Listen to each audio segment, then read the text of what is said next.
Bad Boys: Ride or Die is the fourth installment of the Bad Boys franchise, and it was just released last weekend. I think the movie kinda feels like a throwback to mid-90s action movies, with directors Adil El Arbi and Bilal Fallah channeling a fun, lethal weapon vibe rather than Michael Bay's usual style. The plot is pretty thin, focusing more on comedy, which actually makes the action scenes pop. And once again, officers Mike Lowrey, played by Will Smith as usual, and Marcus Burnett, played by Martin Lawrence, are back to maintain law and order in Miami. The alleged superior, Captain C. Howard, played by Joe Pantoliano, is accused of being corrupt and working with Mexican drug cartels. Convinced of his innocence, they start their own investigation and find themselves caught between federal authorities, the cartel, and corrupt officials. Will Smith's performance in Ride or Die certainly continues his cool and charismatic presence from the previous Bad Boy movies. His portrayal of Mike Lowrey is as smooth and engaging as ever, adding to the film's appeal. However, it's understandable that the Oscar incident about 2 years ago might come to mind when seeing him on screen, which certainly garnered significant attention and sparked controversies about his actions and their impact. It's natural for such a high-profile event to linger in people's minds, especially given Smith's status as a prominent figure in the entertainment industry. Despite ups and downs in his career, Will Smith has remained a Hollywood megastar, and now he returns to the big screen with Bad Boys: Ride or Die, and Marcus Burnett too, as usual.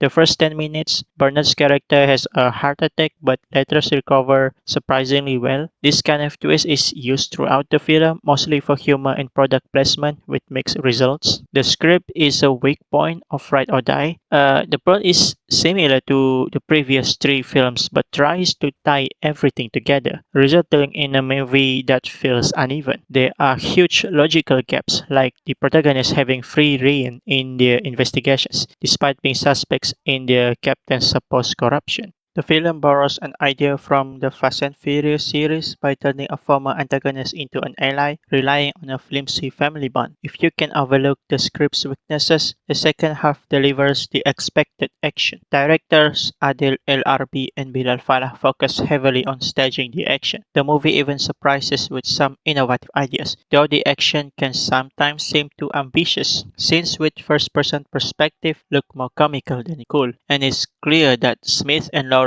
are no longer young. Bad Boys wouldn't be complete without the heroes fighting the system, which includes a potential future mayor of Miami, Lockwood, played by Ian Crawford, romantically involved with Mike's ex and new captain, Rita Cicada, played by Paula Nunes, and Captain Howard's daughter, Judy, played by Rhea Seehorn, is a U.S. Marshal, and her daughter Kelly, played by Quinn Hemphill, joins the action as another damsel in distress. The cast is large, with Tasha Smith and Marcus' wife Teresa, Vanessa Hudgens, Alexander Ledweg, and several random cameos. Smith and Lawrence's chemistry remains strong, though the jokes rarely land. But I like how the directors Adil and Bilal know how to deliver action scenes, with drone photography becoming the star and the chaotic, flashy action keeps viewer engaged. A helicopter sequence and a final shoutout at an alligator farm are particularly fun, even if the plot becomes less coherent. Scipio carries the action scenes with intensity, hinting at potential for a Bad Boys Jr. The story is simple enough for a TV episode, but the execution lacks depth. Despite boring elements and forced humor, the chemistry between the leads offers some value, and action fans will find light-hearted entertainment. What I don't like about this movie is that the script is pretty basic, just stringing action sequences together. The plot twists and surprises are obvious from the start, like who's corrupt and who will need rescuing. However, the crazy stunts featuring cars, helicopters, boats, planes, and even a giant albino alligator named Duke are really fun to watch. The actors don't have much to work with in terms of dialogue or storytelling.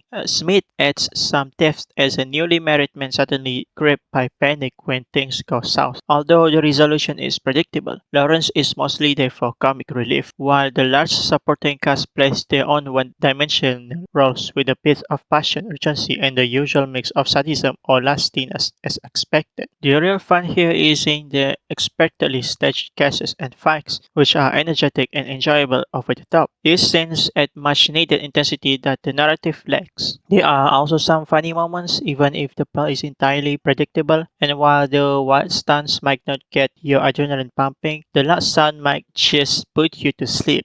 Overall, Ride or Die is a mediocre movie. Not bad, not good either. It's fun to watch if you don't have anything else lined up. And I appreciate how the directors take inspiration from Michael Bay's style while introducing new film techniques. It's pretty much an ambition movie and I appreciate it.